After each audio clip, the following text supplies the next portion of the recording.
everybody, my name is Cherisse. Welcome to my channel.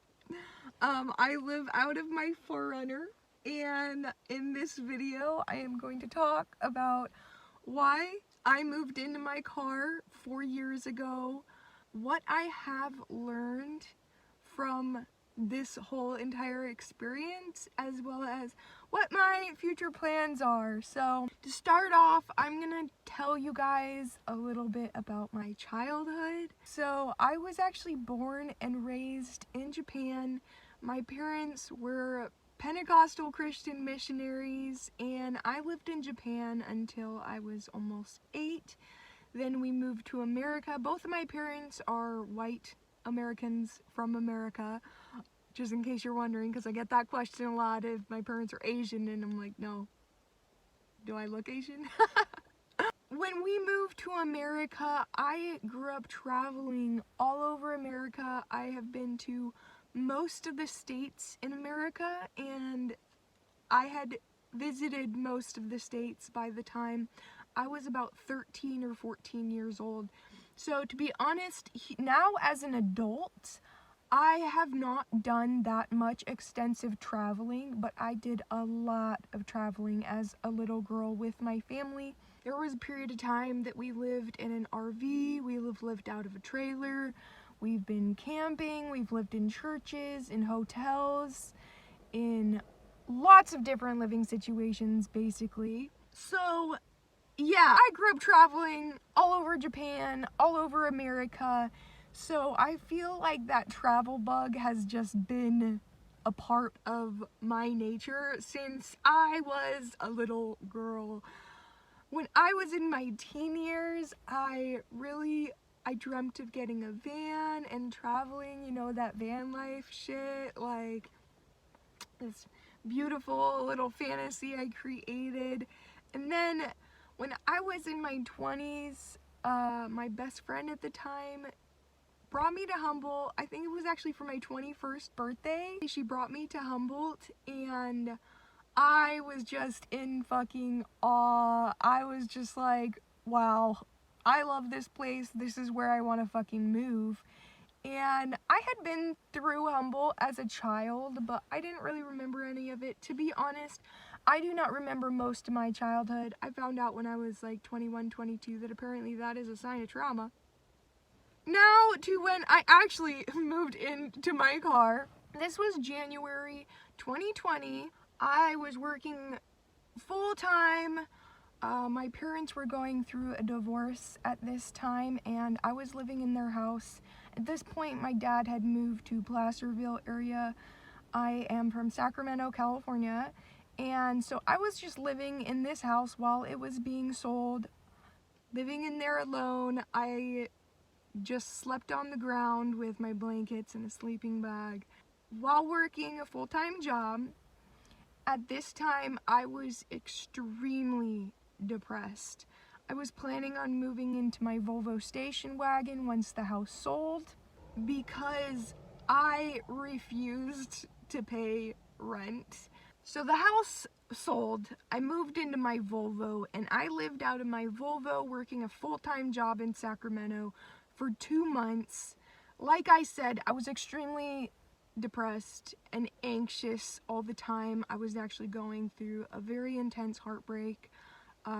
Feel free to watch my video I have posted about obsessions. I actually talk about the second guy that I was obsessed with was the heartbreak that I was going through this period. It was not enough heartbreak for many years, but very heartbroken. Basically, I didn't want to fucking pay rent because it is ridiculous, the cost of rent. And I was like, I'm basically going to be working just so I have a place to live.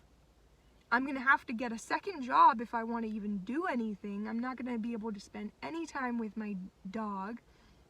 And then if I get a second job to be able to pay to do anything else or take road trips or do any of the other things that I want, at that point, I'm not even going to have the time to do the things that I love to do because I'm going to be working so fucking much. So yeah, I'm living out of my car basically because I'm refusing to pay rent. And I'm just fucking depressed as fuck. At this point, after living in my car in Sac for 2 months, I decide I'm gonna go out to Humboldt just for a weekend, get my head straight, kind of work through some of the depression that I'm experiencing, and come back more fresh, you know? And I get out to Humboldt, and I'm in southern Humboldt, hanging out with some people, and I'm just like, what if I don't go back to Sacramento? What if I just don't go back? I'm already living out of my car. I have everything I own is in this vehicle. I hate living in Sacramento. I hate how my life is going while I'm there. This is where I want to live. What if I just do that? So after a couple days of thinking on that, I ended up calling my boss in Sacramento. I was supposed to go back like a few days later, go back to work, and I just called my boss and I quit my job and I was like, Novi, I'm not coming back.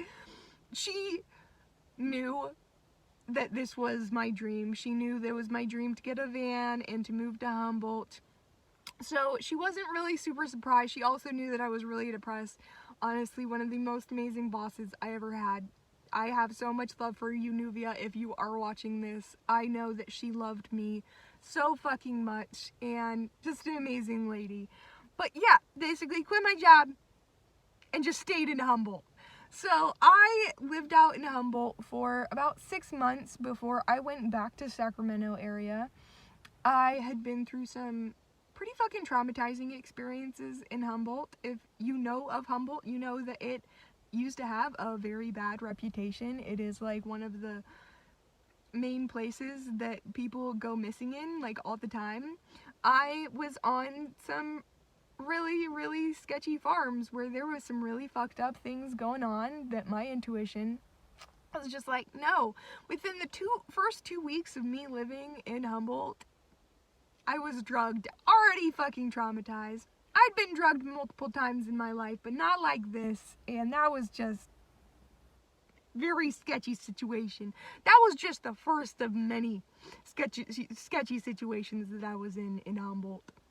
I go back to Sacramento area. I move in with my dad around Placerville, and I'm still like sleeping and kind of living in my 4Runner on his property. And I'm there for a certain amount of months, and then my friend offers me a job out in Humboldt. So January 2021, I moved back to Humboldt, and at this point, since 2021, I've just been like, I'm not fucking going back. I'm not going back to Sacramento area. I don't fucking want to be there. So I have not gone back except to visit family and friends for very short periods of time. Long story short, the main reason that I moved into my vehicle 4 years ago was because I did not want to pay fucking rent. That was the main reason, even though it had been a dream of mine to move into a van and travel and move to Humboldt.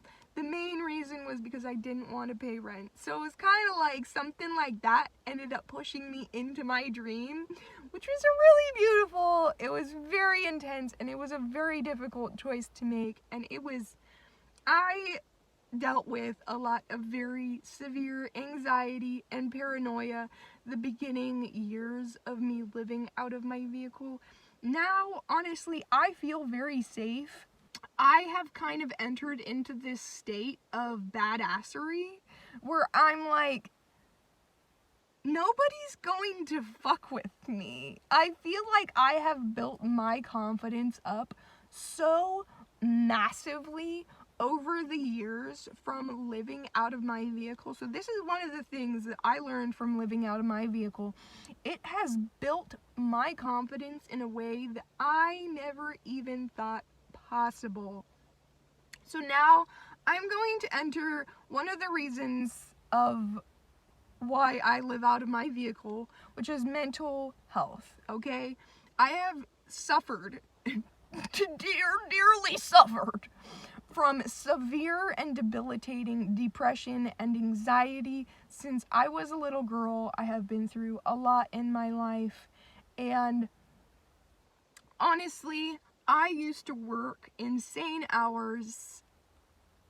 I got into a very abusive relationship, and I basically stopped being able to work the amount of hours that I used to. I used to work 2 jobs, and after getting into an abusive relationship and leaving the abusive relationship, I was so traumatized, and I was going through so much mentally and emotionally that I just could not do that anymore.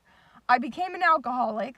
Didn't help. I stepped away from that. I am no longer an alcoholic. I reached a point in January 2020 that I was like, I cannot work a regular full-time job anymore. I cannot do this. It is not good for my mental health. So when I was 22, guys, I found out that I was on the spectrum. It used to be called Asperger's, now it's just called high-functioning autism. I did not start being open about this until a few years ago. I am currently 29, so I didn't really tell anybody for about 4 or 5 years that I had found out that I was autistic. But basically, I think that, like, after living in my vehicle for years, I have really been able to get to know myself better and get to know my needs and been able to meet my needs better. And I have started to realize just how much being so sensory sensitive, which is an aspect of autism. A lot of people, even who do not have autism, do experience this, but I am extremely sensitive, especially to sounds, being around people, closeness, touch. So, as you can imagine, going a long time without ever realizing that I was autistic and I'm just having anxiety attacks every day or every other fucking day, not realizing that I am basically severely overstimulated. Living out of my vehicle and being aware of this has been able to show me how much being autistic was actually affecting my mental health while being in these work environments and this type of living dynamic. I have very consistently been working jobs. I do find myself in periods of time where I am not in jobs, either by choice or just because I cannot find any jobs. I do pretty much any type of odd jobs or farm work that I can find, and that is basically how I make a living.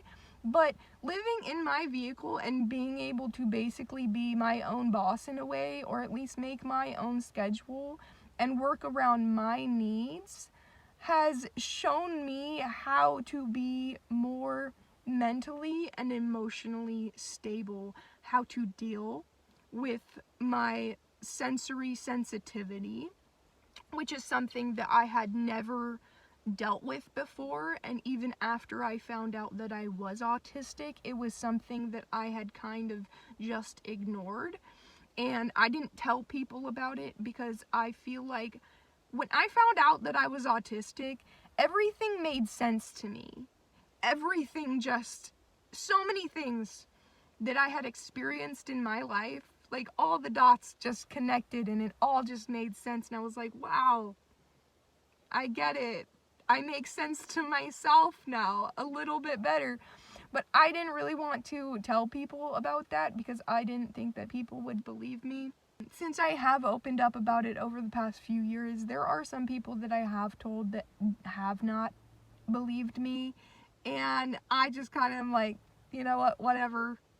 This is one thing that you might notice, especially with people who have autism, who did not find out about it until they were much older, is we have had to learn how to cope and mask this because of our autistic traits have probably been severely bullied by other children, by our parents, and by other adults, because a lot of times certain autistic traits may just look like a child is acting out or needs to be put in their place, as my parents like to do.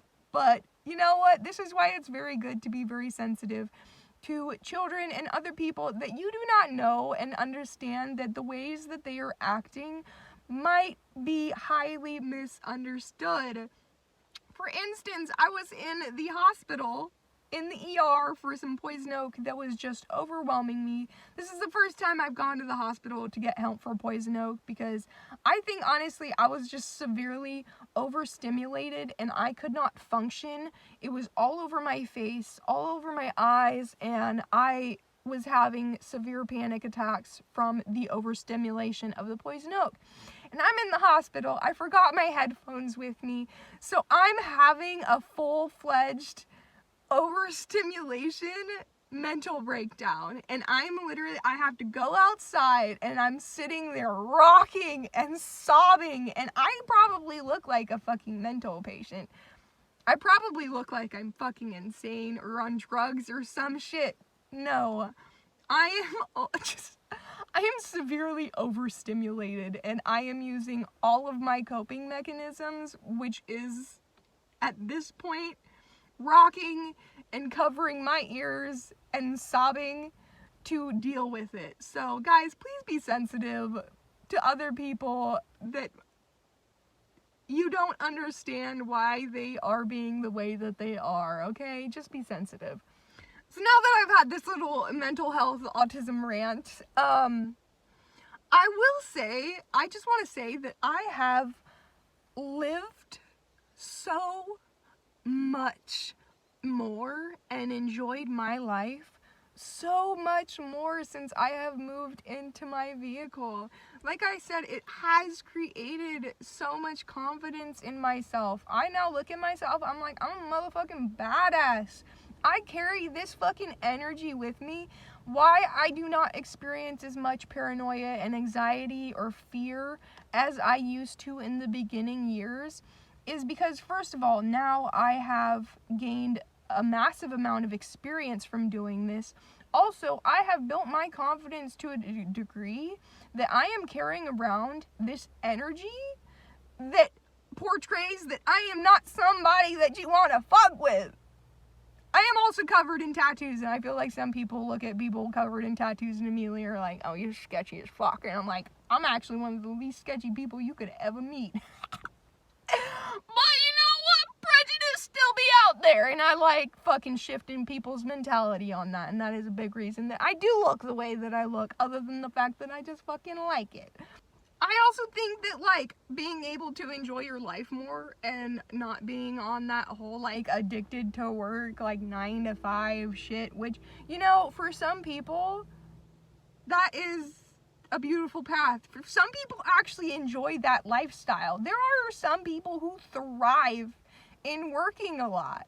Like, I think that that's awesome. To each their own. I'm not talking shit on it except for myself. You know, like, that is not the lifestyle for me. And when I stepped the fuck away from that and moved into my vehicle, basically, I bought my 4Runner, like, a few months after I moved to Humboldt in 2020. I switched out of my Volvo station wagon and moved into my 4Runner. And so, yeah. I am just so grateful that I chose to do this after all the pushing, even though I have not traveled that extensively. Since I moved into my car, I've been a little bit to Arizona on my friend's bus, actually. I lived in Oregon for a year. So to talk a little bit about some things that I have learned since moving in my vehicle, I honestly learned that part of my desire to be always moving, like wanting to get in a van and move, I think that part of it was wanting to be out of the living situation that I was in Sacramento. I had this big fantasy built in my mind of what it would be like, and honestly, since moving into my car and moving to Humboldt and living a little bit in Oregon and going to Arizona on my friend's bus, all the traveling that I have done has honestly taught me that being alone all the fucking time sucks. It honestly kind of sucks. And I'm somebody who loves to be alone, like a lot. I fucking love being alone. But when you are traveling and living out of a vehicle alone, like all the fucking time, it shows you that you really just want people to enjoy that with. And when you don't have other people to enjoy that with, it's not as awesome. To be honest, like, there are people out there doing that shit, like doing the lone thing, and I've been doing it for years, and it's honestly not that awesome as doing it with other people. When I was on my friend's bus traveling in Arizona, like, that was honestly one of the most exhilarating points for me. But I also realized, like, over these past years that I don't just want to be this nomadic person my whole life. I actually really crave stability. I think that being always on the move is kind of a way of me always trying to run away from things that have hurt me, or basically stuff like that. I think it's repeating this wound that I have had since a child, because I grew up traveling so much. I had such an unstable childhood. I never had friends, and when I didn't have friends for very long. I would usually have one friend, and we would be there for a certain period of time, and then we'd leave, and I'd never talk to them again. And it was like getting my heart broken and having to say goodbye over and over and over and over and over again. And I realize now as an adult that part of my fantasy around being this like nomad living out of their van was kind of me perpetuating this wound I've had since I was a little girl around not having stability, about not building roots, because there is this fear that if I build roots somewhere, I'm just gonna get my heart broken and I'm just gonna have to say goodbye. And I do think that, like, you know what? Friends come and go sometimes, but I do believe that there are sometimes people that stay. I do not have a lot of long-term relationships in my life at this point, but the friends that I am close to and the people that I allow in my life now are people that I want to have long-term friendships with. And I have learned that I want a more stable environment, honestly. Now, like, I think it's really cool because I'm living the dream that I had for myself years ago. Over a decade ago, I am living the dream that I had for myself. I don't have a van right now. I do actually want to buy a van, or to trade my 4Runner for a van. That is one of my future plans, just because I want more space for me and my dogs. I'm ready for that, guys. I'm fucking ready for that. But at the same time, I also want a stable living situation. No, I do not want to work a regular full-time job right now and pay crazy fucking rent, which is why I want to upgrade to a van, so I have more space in my current living situation.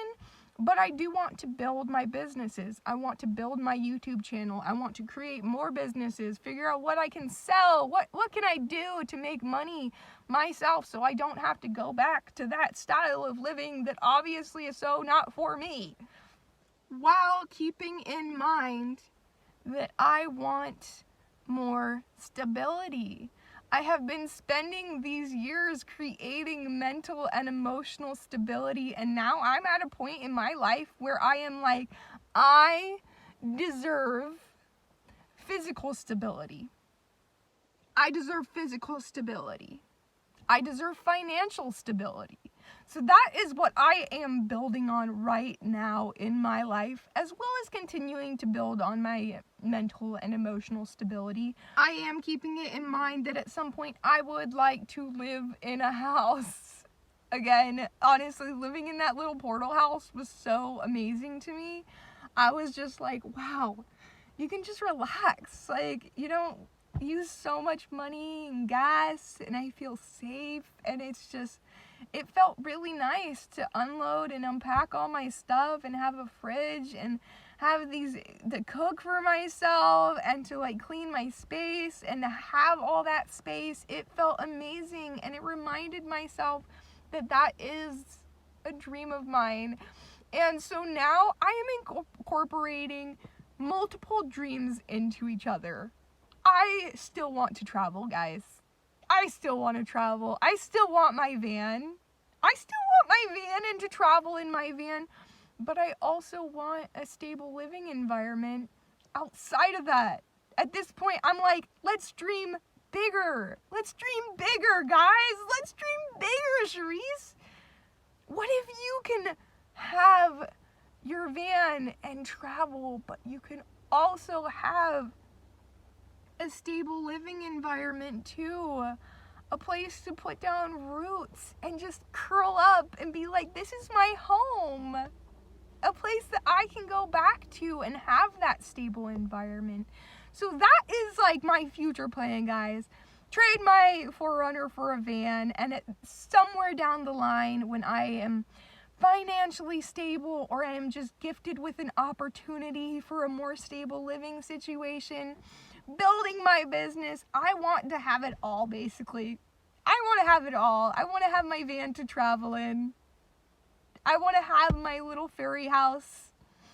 I want to have a stable, loving, kind relationship. I want to travel the world. I want to do all of it, guys. So, this is this is my dream. My dreams are constantly expanding. I'm realizing that the dreams that I had as a child about what I wanted to do are still playing a key role in what my dreams are now, but now they are bigger and I'm adding to them. I'm realizing, you know what? I can dream that, but I can dream more than that. What if I can have more than that? Guys, I believe if you can dream it, you can create it.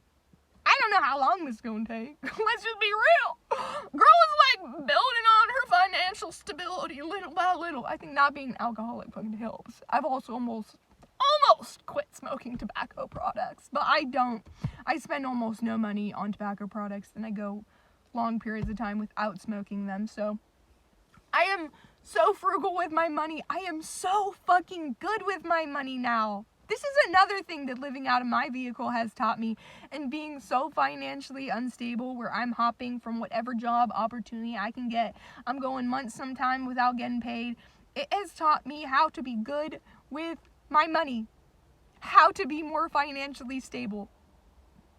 Do I consider myself financially stable right now? Yes. I actually do. Honestly, I don't make a shit ton of money at this point in my life, but I do consider myself financially stable. And I do not think that that is reliant on the number in my bank or the amount of dollar bills, $100 bills, how many bills in my wallet. It's not reliant on how much money I have. That is not financial stability to me. Okay? Being financially stable to me means being able to confidently provide for myself and for my family, which is my dogs. That to me is financial stability. Financial stability to me is about confidence. It is not about the amount of money that I have. And at this point in my life, I am so much more confident with my ability to provide for myself and to provide for my dogs, to take care of myself. And because I am confident in that, I am using my money wisely. Instead of, as soon as I get my money, spending it all, because, you know, it burns a hole in your pocket. It doesn't burn a hole in my pocket anymore. Now it has a little safe place there where it can get all cozy in my pocket and enjoy being there, you know? It's just like, ooh, I like hanging out with you. Money likes hanging out with me. Money loves me. So it likes to hang out with me for a bit. And then when shit comes up and hits the fan, I'm like, oh shit, look at this. I got some money that's been enjoying hanging out with me, but now it can help me with this. It can buy dog food. It can buy me food. It can put gas in my tank. It can help me go see my motherfucking best friend. Okay. I think that's honestly it, guys. Now that I have just talked about even more than I expected to talk about in this video. thank you for watching my channel. If you have enjoyed this video at all, please do like and subscribe. It helps my channel grow and expand so much more, which helps me grow and expand. You know, help a girl out. But yeah, I hope that you guys enjoyed my video.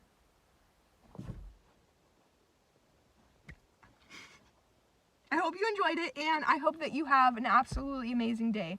If you have any questions, feel like I didn't cover something in this, ask in the comment section. I will respond. Don't be creepy and weird. Just don't. Okay, guys?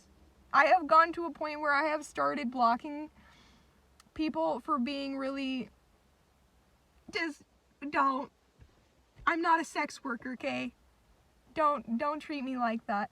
But anyway, if you guys have questions or comments, put them in the comments. Feel free. I will answer as I am able to. And if you have any video ideas, things you want to know more about, let me know. Alright, you guys. Have an amazing and beautiful day. Bye.